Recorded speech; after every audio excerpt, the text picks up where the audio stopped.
was it your policy that both administrations should be treated equally? That is, would there have been any reason from a Department of Justice standpoint to approach an Obama administration official differently from a Trump administration official? No, Senator, we didn't. In fact, we made that very determination when I was really insistent that we notify the White House about General Flynn. It was in part because I wanted to make sure that we were treating the Trump administration the same way that we would the Obama administration. Okay, so had that occurred here, what would that have consisted of? What would it have looked like had you treated an official from the Trump administration the same as you would have in the Obama administration? Who would have been notified before any of this could have proceeded? Well, when you say any of this, we did do the same thing. We did go to the White House and notify the White House counsel about what we had learned about General Flynn. What would have been different, though, is with respect, I'm not sure why my lights just went out. What would have been different is that with respect to the interview of General Flynn, from a protocol standpoint, I would have notified the White House counsel in advance before that interview. Okay.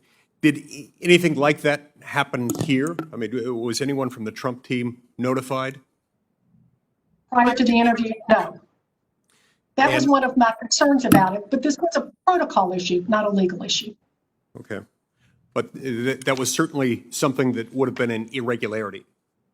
You've acknowledged then that the Obama administration treated the incoming Trump administration differently. The Department of Justice treated the incoming Trump administration differently than it would have the Obama administration. No, Senator, we were working really hard to make sure that we did not treat them differently. I understand you were working hard to do that, but that wasn't, in fact, the outcome. The protocol was different. You deviated from the ordinary protocol. Well, the difference in the protocol here is that the FBI conducted the interview of General Flynn without a courtesy call to the White House counsel. Okay, when you told when you told Director Comey that there should have been a discussion about recording the interview, in raising these things with Comey, he responded with something like, "You can understand why I did this."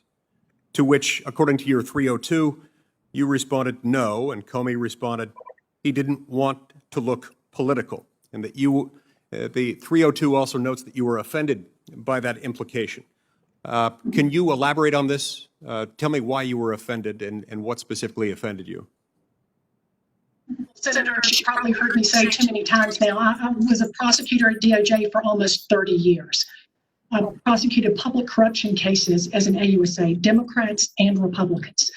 And the way we do our job, or did our job at DOJ, was that you don't consider political implications in making prosecutive or investigative decisions.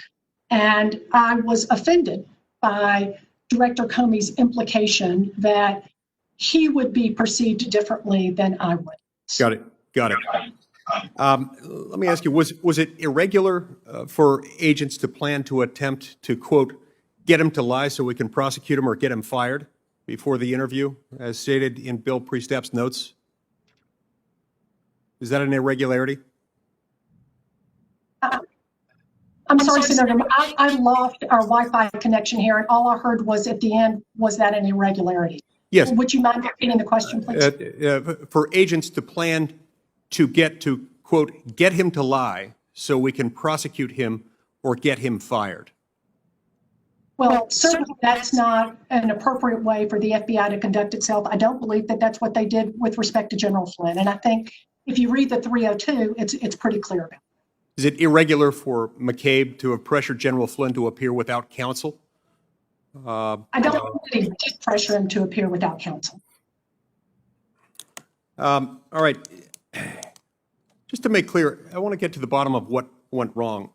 So, how was a FISA application to surveil an American citizen and a major party presidential campaign approved with 17 significant errors and omissions?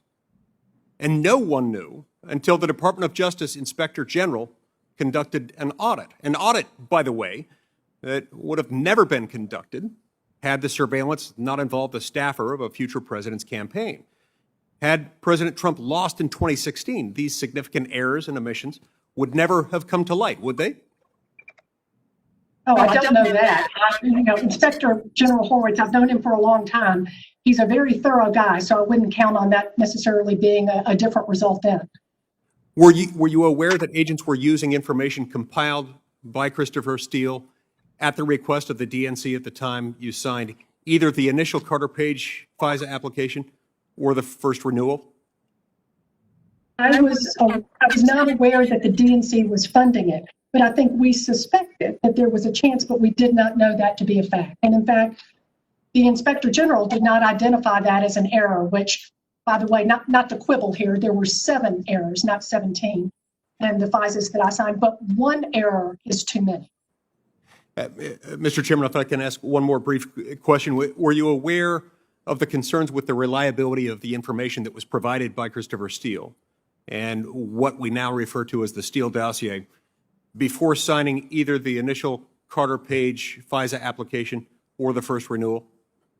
No, I wasn't, Senator. And I think a lot of those concerns come from the interview of the subsource that took place after I signed both the original and the first renewal. Thank you, Mr. Chairman. I see my time's